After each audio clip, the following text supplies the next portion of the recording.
Good afternoon and welcome. This is Spectrum Television News at 12.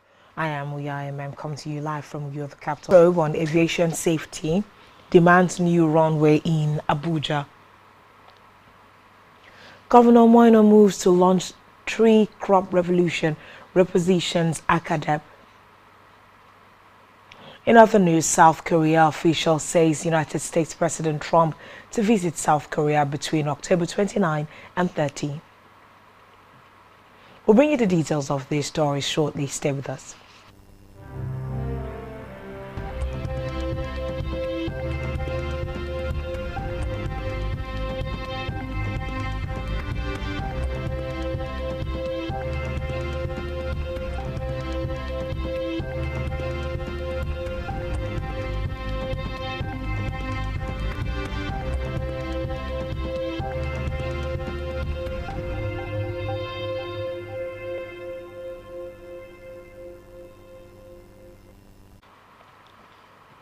Good afternoon and thanks for joining us. On our first report, the Minister of Solid Minerals Development, Dr. Dele Alake, has reaffirmed the federal government's commitment to strengthening Nigeria's foreign reserves through an who stated this at the ongoing 10th edition of the Nigeria Mining Week in Abuja, noted that the program, which is driven by the Solid Minerals Development Fund, SMDF, is designed to use gold locally mined to boost the country's foreign reserves. Alake further stated that the program, which began in August, will help to grossly reduce the pressure on the naira and the increasing demand for foreign currency. He emphasized that President Bola Ahmed Tinubu's administration is committed and determined to pursue the gold initiative with vigor and acidity, stressing that it is one of the most effective strategies available to enhance Nigeria's economic stability. In the meantime, the Senate will today screen Professor George Ojo Amupitan for the position of chairman of the Independent National Electoral Commission.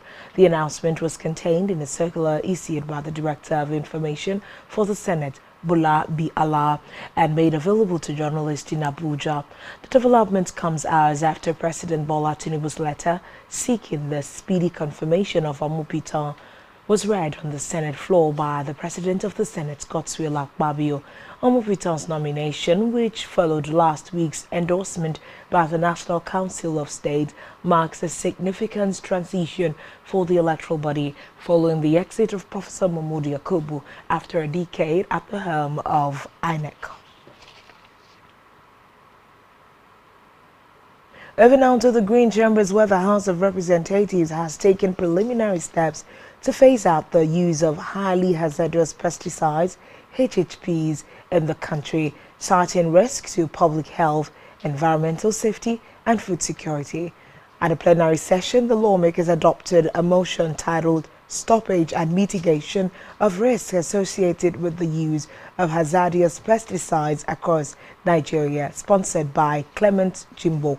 Speaking about the substance of the motion, Jimbo expressed concern over the widespread circulation and use of HHPs, noting that while pesticides are essential for protecting crops against pests and diseases, many of those in use pose grave threats to human health, biodiversity, and the environment.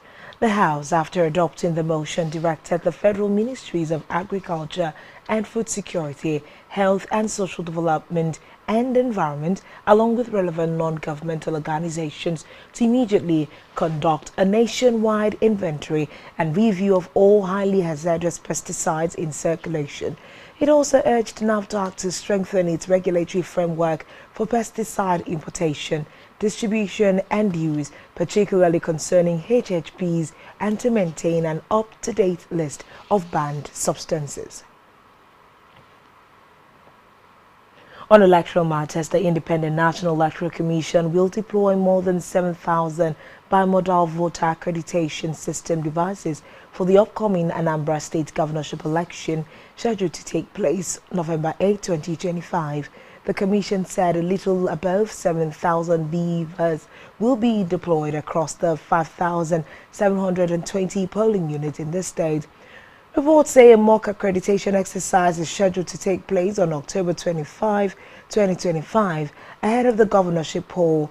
The trial will test the functionality of the BVAS devices and the real-time upload of results to the INEC result viewing portal. Now to judiciary matters, where the team led by the President of the Nigerian Medical Association (NMA) has said the ailment complained about by the leader of the indigenous people of Biafra, IPOB, Nnamdi Kanu, is not life-threatening. Justice James Omotosho had ordered the medical team to ascertain Kanu's actual health status, following conflicting claims on the issue by medical experts engaged by the prosecution and the defense. In the panel's report submitted to the court on October 13 by the prosecution team led by Adegboyega Owomolo San, part of which was read in open court during Thursday's proceedings, it was stated that the defendant's ailment is not life-threatening. The team concluded that Kanu was fit to stand trial. Based on the information contained in the report and in the absence of any objection from lawyers to the parties, Justice Omotosho said the court was convinced that the defendant would proceed with the trial. The judge granted an oral application by his lawyer Kanu Agabi San that Kanu's legal team be granted a private consultation opportunity with the defendant outside the premises of the Department of State Services, DSS. Back here in Akwa Ibom State, poised to launch the tree crop revolution in November 2025, Akwa Ibom State Governor Pastor Moino has directed that Akwa Ibom State Agricultural Development Program, ACADEP, which was formerly an agency under the supervision of the Ministry of Agriculture, now becomes a standalone agency under the supervision of the Office of the Secretary to the state government. He also directed the immediate overhaul and remodeling of infrastructure in the premises. The governor made this known while conducting an unscheduled inspection of the facilities at the ACADEP premises in Uyo. Meanwhile, the tree crop revolution was recently announced by the governor. The program, which is to be managed by the Akwa Ibom State Agriculture and Food Security Committee, is headed by Professor Okon Ansa, a former commissioner of agriculture in the state, with other members including Professor Trenchard Ibia, also a former commissioner for agriculture in the state. The tree crop revolution is aimed at expanding palm oil production with high-yielding varieties and in the process help create generational wealth for the people of Akwa Ibom State, especially those in the rural communities, and ultimately return Akwa Ibom as a premier palm oil producing state in the nation. The committee will now operate from the premises of ACADEP and will work closely with the Office of the Secretary to the state government to ensure the successful launch of the program in November across all the 10 federal constituencies. Government House correspondent Jenua reports that ACADEP is expected to attach at least 2 extension workers to each of the farms in the 10 federal constituencies.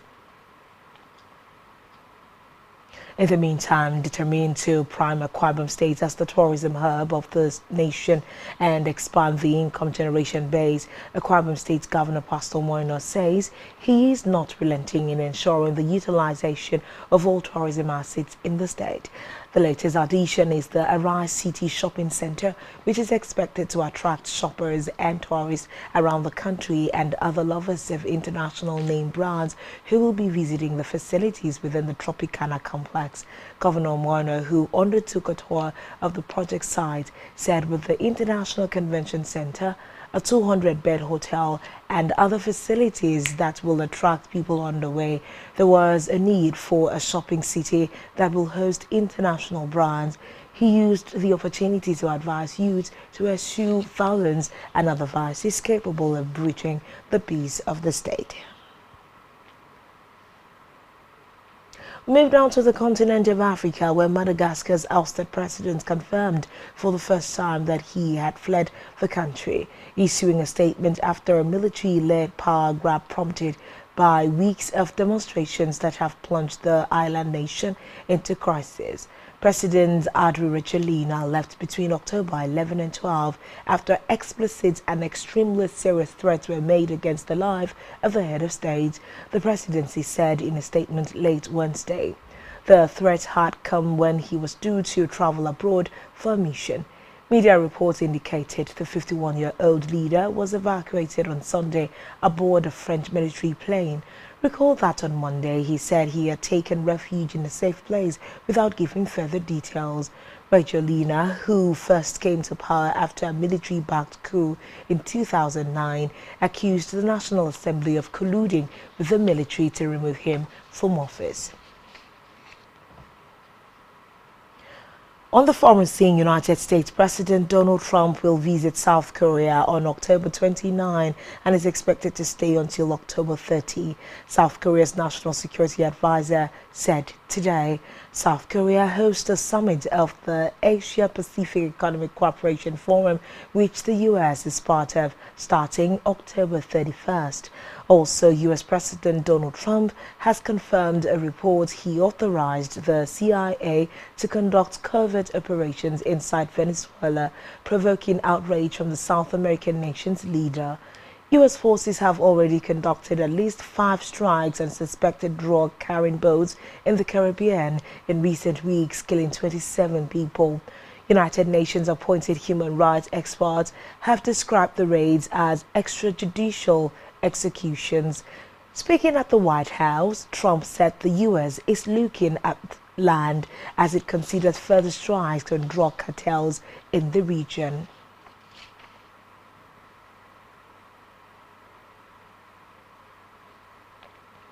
Still to come in the news.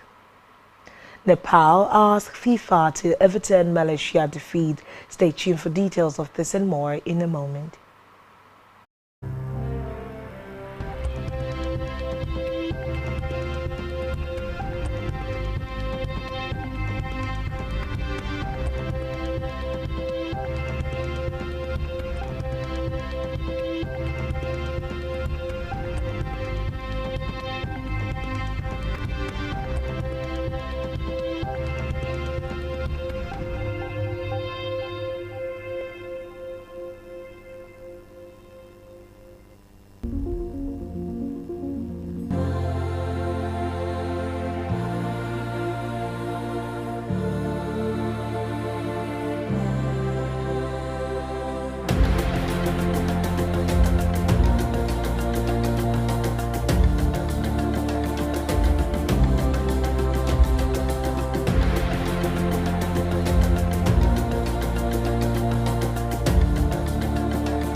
Welcome back and thanks for staying tuned.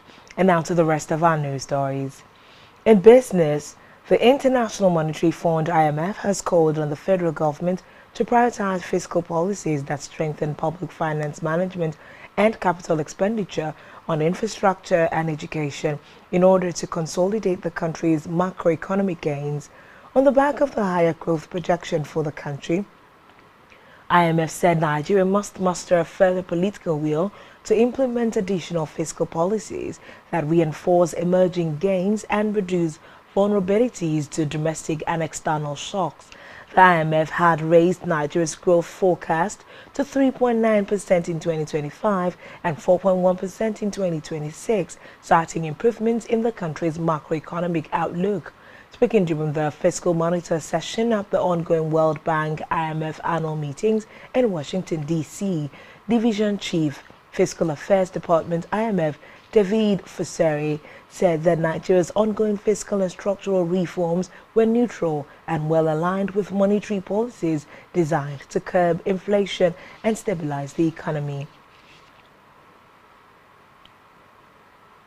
Still in business, Nigeria's inflation rate recorded its biggest drop in recent period to 18.02% in September, as above average decline in prices of basic food items, a stable currency and improved cost of logistics sustained improvement in average cost of living. The National Bureau of Statistics (NBS) revealed this in its latest Consumer Price Index report, showing that headline inflation rate dropped by 210 basis points from 20.12% in August 2025 to 18.02% in September 2025. It was the sixth consecutive time since April 2025. The decline in headline inflation rate was driven by broad improvements in prices, especially with substantial drop in prices of food items. In the world of health, the World Health Organization (WHO) has announced the appointment of Dr. Pavel Usu as the new WHO representative to Nigeria. This follows the formal presentation of Usu's credentials to the Federal Ministry of Foreign Affairs in Abuja. The UN body made the announcement in a press statement. Usu succeeds Dr. Kezade Molombo, who now serves as the Director, Office of the Regional Director, WHO African Region, Bissau. In his remarks, the Minister of Foreign Affairs, Yusuf Tuga, noted that the country is determined not to relieve the vulnerabilities exposed during the COVID-19 pandemic and is therefore committed to strengthening local manufacturing of health products. And now to sports, where Ahmedabad, India, has been recommended as the host city for the 2030 Commonwealth Games. According to reports, Commonwealth Sports announced that Indian city has been chosen ahead of a rival bid from Abuja in Nigeria to host the event, which will be the Commonwealth Games centenary. The decision to hold the Games there in 5 years is now expected to be ratified at the organization's General Assembly in Glasgow, November 26. Still in sports, Nepal have appealed to FIFA to overturn their 2-0 defeat to Malaysia in 2027 Asian Cup qualifiers in March this year, claiming that their opponent fielded an ineligible player. Last month, the world governing body FIFA banned 7 Malaysian foreign-born players for a year and fined the FA of Malaysia $440,000, saying they had submitted forged ancestry documents. One of the 7, Hector Hevel, scored Malaysia's opening goal in the match played in Johor, Malaysia. On entertainment news, Nigerian singer and actor Idowu Adeyemi, also known as Yemoli, has taken to social media to express his frustration with the growing trend of begging. In a recent social media post, Yemoli noted that social media has become a breeding ground for individuals seeking financial assistance. According to the actor, the issue lies with those who have mastered the art of begging, often soliciting money from people they barely know, noting that the only distinction between beggars online and those on the streets is access to internet data.